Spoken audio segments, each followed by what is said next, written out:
خواتین کا بانجھپن ایک بہت کامن کاز ہے ٹیوبل فیکٹر. ٹھیک ہے. یعنی کہ عام زبان میں جن کو ٹیوبیں کہا جاتا ہے. ٹیوبس کا کام ہوتا ہے کہ انہوں نے خاتون کے انڈے کو انڈے دانی سے پک کر کے بچے دانی تک پہنچانا ہے. ٹھیک ہے. اور اسی سفر کے دوران، اسی ٹیوب میں جو سفر کے دوران ہے، ان کی ملاقات سپرم سے ہوتی ہے، ہسبینڈ کے سپرم آ جاتے ہیں. اگر یہ ٹیوبیں بلاک ہو جائیں کسی بھی وجہ سے، کوئی انفیکشن ہو گئی ہے، ٹی بی ہو گئی ہے اس بچی کو، یا کوئی اور انفیکشن ہو گئی جس کو ہماری زبان میں پی آئی ڈی کہتے ہیں، پیلوک انفلیمیٹری ڈیزیز.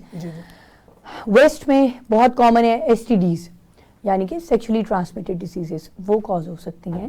تو یہ ملٹی فیکٹوریل ہو سکتی ہے اور اس کی وجہ سے ٹیوبیں ڈیمیج ہو سکتی ہیں. ایک ڈیزیز ہے جس کو کہا جاتا ہے انڈومیٹریوسس. اس کے وہ بہت ساری بچیوں کو پتہ بھی ہوتا ہے کہ ہمیں انڈومیٹریوسس ہے، کیونکہ عموماً یہ بڑی پینفل ڈیزیز ہے، اس میں ٹیوبیں ڈیمیج ہو سکتی ہیں. سو اگر ٹیوبیں بند ہو گئیں تو عام زبان میں اگر میں سمجھاؤں تو اس کا مطلب ہے کہ ایگ اور سپرم نے جس راستے پہ ملاقات کرنی تھی وہ راستہ بلاک ہو گیا. ٹھیک ہے.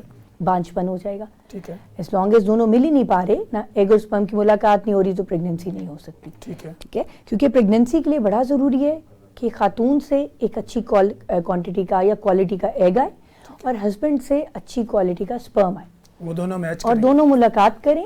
اس ٹیوب میں عموماً ملاقات ہوتی ہے، ان کے ملاپ سے ایک ایمبریو بنتا ہے. ٹھیک ہے.